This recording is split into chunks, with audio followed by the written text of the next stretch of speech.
investors.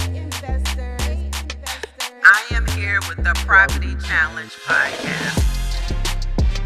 I teach investors all around the world how to become real estate investors and how to overcome their challenges. Join me here every single week. PCP, the Property Challenge podcast. When I started this podcast and when I said, what am I going to talk about? I said the best name is the Property Challenge. Hey investors, welcome to another episode of the Property Challenge podcast, PCP. Yes, with your host, me, Terrica Lynn Smith, and I am back for another exciting episode. But before I get started, I want for you to do me a favor. Click the subscribe button and share it with 3 people that you believe this episode may be, that this episode would possibly bless them. So today, what we're going to be talking about is the bullies in real estate. Now, y'all, baby, they got some bullies. When I first got started in real estate, I wasn't aware that they had bullies. Like, I just thought it was like jealousy, if you would. But there's a difference between the jealousy and then the bullies. So when I first got started in real estate, I started off as a real estate agent, okay? I had no clue how to do contracts for real estate. Like, I literally failed the real estate exam 7 times. And it was like a foreign language for me, to be honest with you. And so by the time I got to a brokerage and it was time for me to start being an actual real estate agent, I just had no clue what to do. And everybody just seemed so busy that nobody would just stop to take the time and help me. And so what I realized very soon was that if I did not do something to help myself, then I probably wouldn't be in real estate very long. And because I absolutely love real estate and I wanted to learn more, I wouldn't have went to school to take that test so many times just to not really do it. And so just understanding that I had to find a way that I could be successful in real estate, even with the bullies that are in there. Boy, was that some time. So I remember my very first phone call. I was cold calling. And because I did magazine sales, which was door to door, I was pretty used to objections and rejections. And so I didn't really take it personal. But one day I was cold calling and the lady got on the phone and, you know, I used to have to hide my name because people would hang up on me because of my name. So I wouldn't call nobody and say, hi, this is Terrica. I would say, hi, this is Mrs. Smith at such and such company. So I called her and I said, hello. I talked to her. I said, I see that your property is available.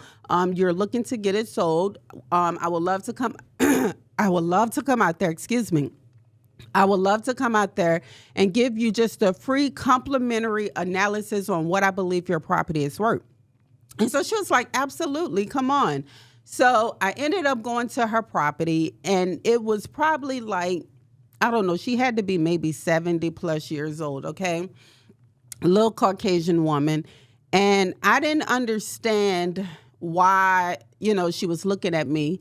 At the time, I had like a curly bush. It was very curly, right? And obviously, I was a lot younger. I'm 40 plus now, but then I was like 20. And so she was just looking at me. And so, for a moment, I thought she wasn't going to invite me inside. So she eventually invited me inside her property and we're sitting down. And so she said, would you like some tea? And I'm like, yes, ma'am. You know, just being real polite, just being cordial like you should be, right? I'm trying to get the listing. So we sit down and we start talking or whatnot. And while I'm explaining to her who I am, what I do, what I believe her property is worth, she says, my goodness, you're such a cute little colored girl. Now, I didn't really have what you would call a poker face. I was shocked. So my face looked like, and she said, where your family from? Now I'm thinking, why you want to know? You just said I was a cute little colored girl. So I said, we from New Orleans. And she said, oh, you have no relatives around here, Sha? I said, no, ma'am. We came here after Hurricane Katrina. oh, tell me about that time in the storm. And I said, well, really, I came to tell you about what I believe I can help you get for your price. She said, don't waste your time. And I said, excuse me? She said, don't waste your time. She said, I'm not going to list with you, but I would love to hear your story. And I said, well, with all due respect, I do not feel like sharing my story because I'm trying to build a real estate career. So as I was leaving, she reaches out and touches the back of my hair and pull a curl. So I turned around. It's two things I can do. I can catch a charge, and I'll definitely be in the wrong. There's no way to win. If you beat up a 70, 80-year-old woman, you're in the wrong. If you talk back to a 70, 80-year-old woman, you're in the wrong. There was no win here for me. So I turned around with a smile on my face, and I said, and you just a cute little wrinkled white-haired woman with a smile. She was shocked. Get back to my broker, act like the deal, whatever. I didn't get the listing, whatever. And my broker called me and he said, Terrica, we just got a phone call. It was a complaint. And I said, oh, what was the complaint about? You told the seller that they were wrinkled and that they had white hair. I said, well, I thought it was a compliment. So he said, well, how could you possibly think that that's a compliment? I said, well, because she said I was a cute colored girl with curly hair. Isn't that a compliment? He had nothing to say after that. Why do I share that story? Because that was my first time getting bullied, but I didn't know that I got bullied. I don't think that this woman had any good intentions other than wanting to sit there and be all in my business and listen to what I would believe is another slave story to her. So that was like the first situation that I had in real estate. But then, you go further and further along and you realize that people are more intimidated with you because you have confidence. So as a new real estate agent, I would go out and I would door knock and I would go and get all the business I possibly could because that's the only way I could get business. Here in Lafayette, if you're not a Boudreaux, a Thibodeau, you don't have none of these Cajun last names, you're not going to really get the book of business. Like Lafayette is pretty territorial. They already got the select people that they deal with. Ain't nobody new coming on their team, and for sure not nobody that's coming from New Orleans, Louisiana. So when I say it was a struggle building my real estate portfolio, y'all, it was a struggle. So because of that, I would go and door knock. And so I got to the point where I was door knocking so good that I got my first listing. But you remember I said I was in a broker's office and everybody was too busy to train me, including the broker. So I filled the contract out the best way that I knew how, which was absolutely wrong. But sometimes in this industry, you just got to figure it out and pray to God that it's right and or that he sends the help that you need. So I end up getting the contract done. My broker tells me you filled it out completely wrong. And I said, well, can you take the time to show me? He took the time to show me because he seen me pushing the car. It wasn't like I was standing outside the car with my finger up saying, give me a ride. I was pushing the car myself, with or without anybody by me, with or without the knowledge. I was going to push this car and I was going to get it to the next destination so I can get a fill up and get some gas in my car and get back on the road. That was the mindset that I had. And I built it early on because all of the people that rejected me, all the people that were supposed to help me, all of the people that didn't do a doggone thing to help me be successful, I took it as ammunition. You see, one thing about me, and I think one thing about you, is that you got this tenacity on the inside of you that can't nobody break you. No matter how hard they try, can't nobody break you. No matter how many people leave your life, they cannot break you. And that's what I felt like the enemy was trying to do while I was in real estate early on, was break me. The deal fall apart. I'm devastated. I was counting on that money. I really, really, really needed that money. I already had it allocated towards bills. And now I got to go home and tell my husband that this real estate deal done fell apart and I don't know how we're going to pay our bills. I was not always this Terrica Lynn Smith you see right now. I was a very, I wouldn't say fragile, because I don't think I've ever been fragile in my life just because of what I've had to deal with.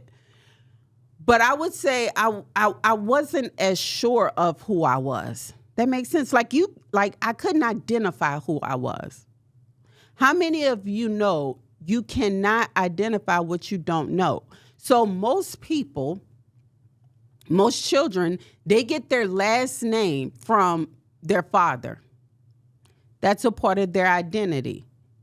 They're proud of the last name, right? My last name came from a dude I have no clue about. I never even met him, still to this day.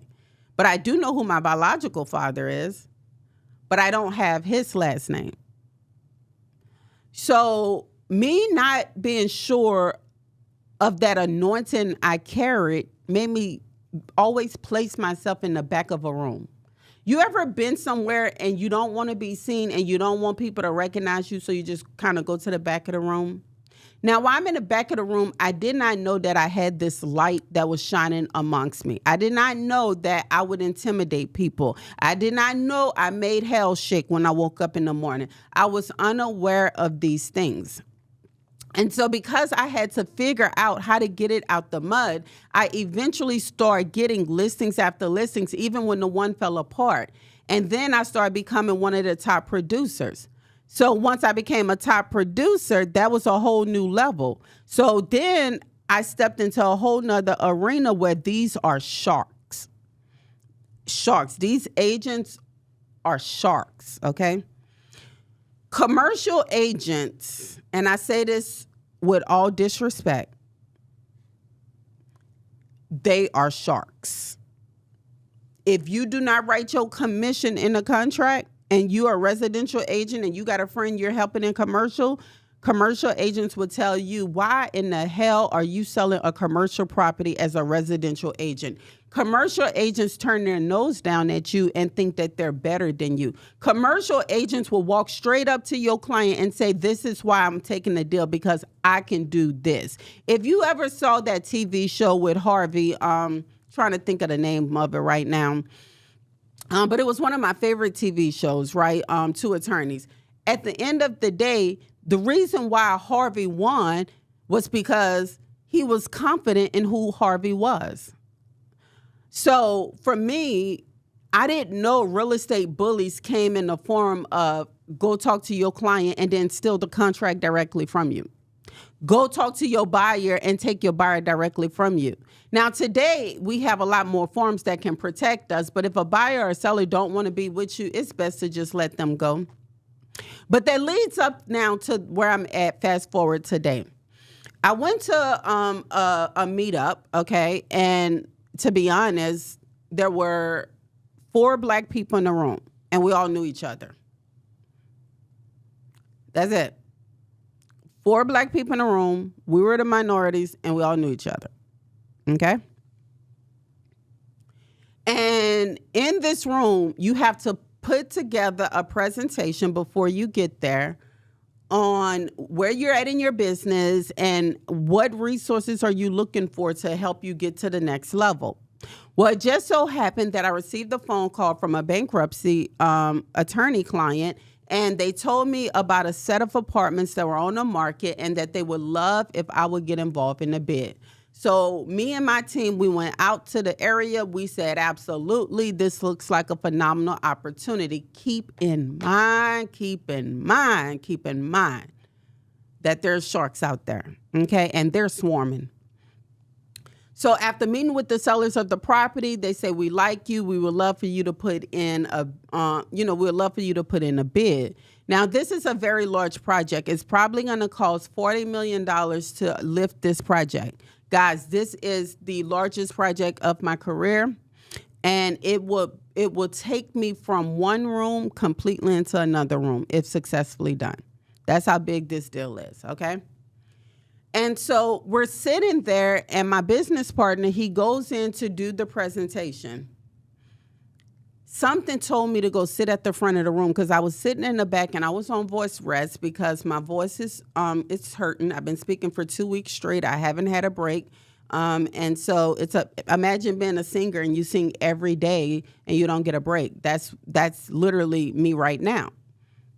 So I was supposed to be on voice rest. I told my partner, I said, hey, I'm not going to say anything. You got the floor. You run with it, whatever.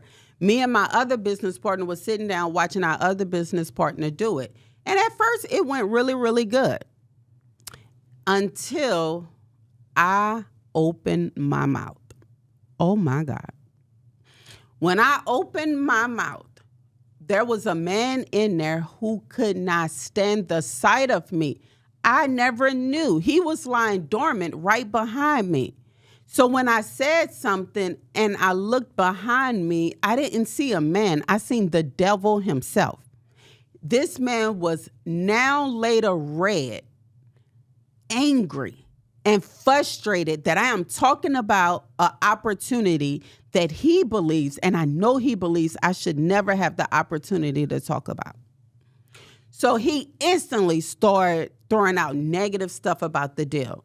So then he was like, well, how many properties you own? I said, I own over 1,000. He said, no, be exact. Like, how many properties do you own in this area? I said, well, I grew up in this area, so I know this area. No, it's different. No, it's not. No, it's not. Because when you from an area, you know what a hood at. When you from the area, you know what a Joneses live at. When you from the area, you know what property values are go higher than the other property value. You don't even need a real estate license for that. So I'm watching him while he beat his chest, okay, because he's like, I got 3,500 units. So my other partner, he says, all I'm going to say is this. There's a need for the housing.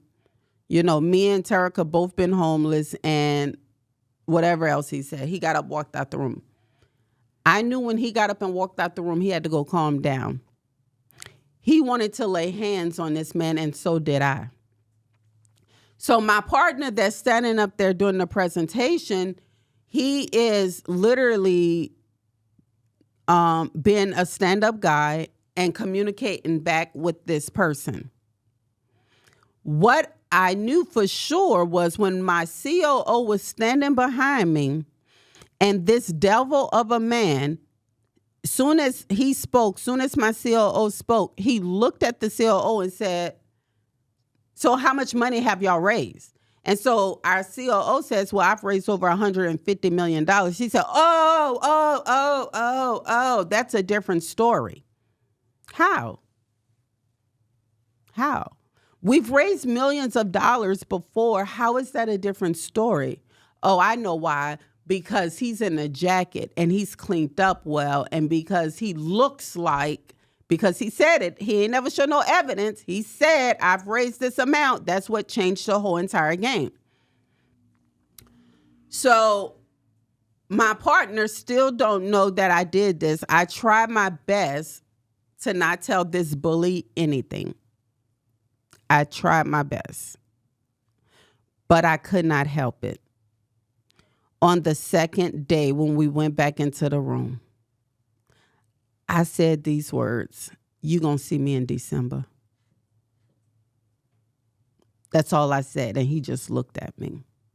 You gonna see me in December. Because I wanted to say, you are a dick. And you did not have to be like that. And then when you got up there and did your presentation, you're looking for the exact same thing we're looking for. That's why you were pissed off. That's why you were a bully. That's why you tried to destroy our deal. That's why you tried to put doubt and disbelief in all the other investors' heads. But how many of you know when God go before you, there ain't a man behind you can destroy what God is doing? Once we got up, one of my business partners got approached. My other business partner got approached. I got approached, and our COO got approached. They all said, hey, we're interested in this deal. So I tell you this story because even today, I'm dealing with real estate bullies, and you're going to deal with that But don't back down. Don't allow somebody to bully you into a decision. Don't allow somebody to bully you into coming, to retaliate. Don't allow nobody to bully you to the point where you want to get out of real estate. Because throughout my whole entire career, I have been doubted. Throughout my whole entire career, people have told me what I could not do. Throughout my whole entire career, I've been counted out. You see, it's different now. I remember going to church at the church that I still attend today. And at the time, I'll never forget this. They had a man that was representing the church, okay? I'm never going to forget his name, but I'm not going to say it on the mic today. And he was a great agent, guys. He was a really great agent, okay? And I remember looking at him, and I never felt intimidated. I didn't feel like he was a bully. I just remember looking at him and saying, one day, the church is going to call me like that. And they're going to use me to do the real estate deals for the church. They're going to use one of their kingdom believers. That's what I believe. I fast forward. Last week, we closed on our church building. Me and my business partner sitting at the table. So don't allow how someone else see you, how someone else view you, what somebody else may think about you. It don't matter who try to tear you down. In this business, I am the Harriet Tubman. In this business, you got to come see me. In this business, I'm going back to get my people. In this business, I'm going to pull out that shotgun and I'm going to let you know you got to choose to live or die, but you're going to get out my way. You ain't going back. In this business, I'm unapologetic about being Terrica Lynn Smith. In this business, I'm unapologetic about what God did for me in my life. In this business, I stand up against the Goliaths because I know as long as I have 5 stones, I can slay the freaking giant. Nobody is going to torment me for the next 40 days of my life.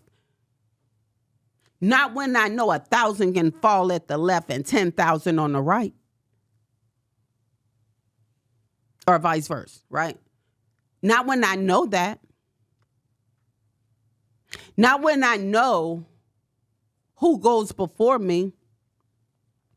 Not when I know who walks with me. I cannot stand a real estate bully. And I see people get involved in these real estate deals and they get caught up in them to the point where they fold. Somebody else destroyed their happiness. Somebody else destroyed their joy. Somebody else has killed their dream. And what I'm asking you to do right now is don't allow nobody to interrupt the plans that he has for your life. Plans to prosper you. You have plans to be prospered as long as you believe, as long as you trust, as long as you walk with the undefeated God. That's why I refuse to lose. I can't lose. I can't lose. All I do is win. All I do is win. Even when the enemy tried to take me out at 5 years old, I won. Even when he tried to take me out in foster care, I won. Even when he sent a storm, I freaking won. Even when I couldn't pass the real estate exam, I won. Even when I had to develop the community with no support, I won. So every single thing I do, every single thing I touch, I win. Why? Because I walk with an undefeated God. I'm not confused about who I walk with. I'm not confused about who this belongs to. I'm not confused at all about where I stand at and what side of the line I stand on. I'll never be confused about that. So to all you real estate bullies out there, you better beware, because there's somebody with 5 stones. You may be tormenting them, and it may be the 39th day, and they listening to this podcast on the 40th day, and they just realized I gave them 5 stones. I equipped them to go ahead and take out the giant. So don't be surprised if your portfolio start falling apart. Don't be surprised when things start falling apart in your life. Don't be surprised whenever you like, God, why am I going through this? You know why you're going through this. You've been a bully. You've been tormenting my people. Let my people go. So knowing and addressing the bullies, this is the greatest revenge you can give them. Eat. Eat. Every single time, eat. I eat that brick. Every time they throw a brick at you, I eat that brick. I eat that brick. Put that in the comment. I eat that brick. Put it in the comment. I eat that brick. I don't care how many bricks you throw at me. Every brick you throw at me, I'm going to eat it. I'm going to build a dynasty with it. And when I finish, I'm going to build a door to it to keep you out. I'm going to always execute at the high level. There's nothing that's going to stop me from executing at the highest level possible. I will always execute even when I don't feel like it, even when my voice is cracking, even when my voice is going out, I'm going to execute.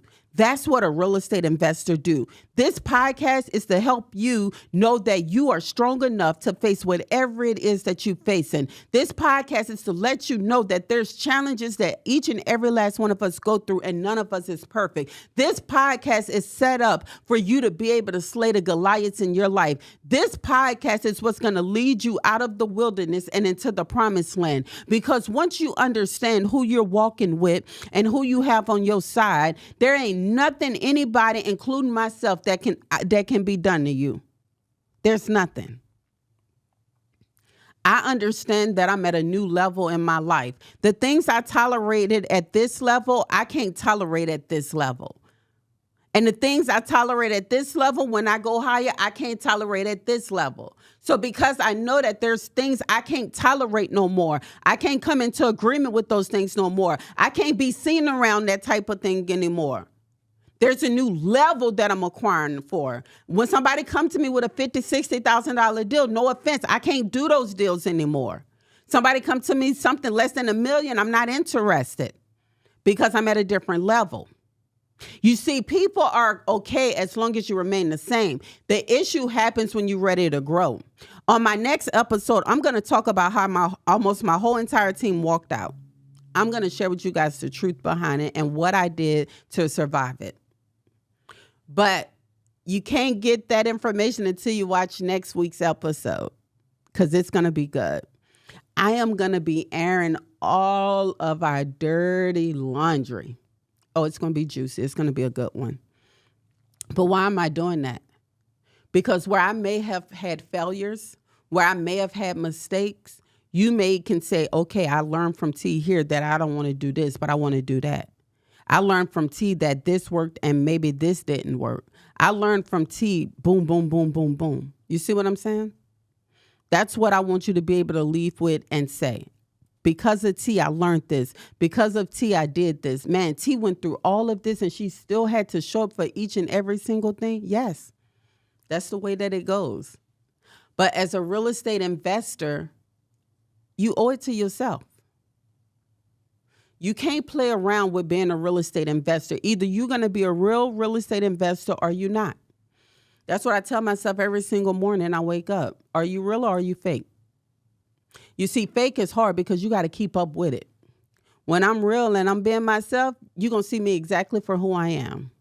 I'm the real of the real, period.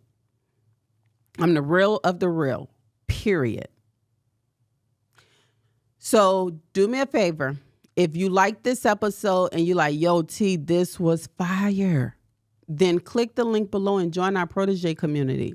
Have conversations like this. Get in a room where you can have more and more conversations about bullies, about people that's counting you out, about the new levels that you're headed to, about the fears that's been holding you back. I just want to see you win. I just want to see you be successful. I just want to see you go to the next level. And I truly believe that you can, as long as you stay committed and as long as you execute. Thank you for joining me on another episode of the Property Challenge Podcast. I can't wait to see you guys next week. I am out. Peace.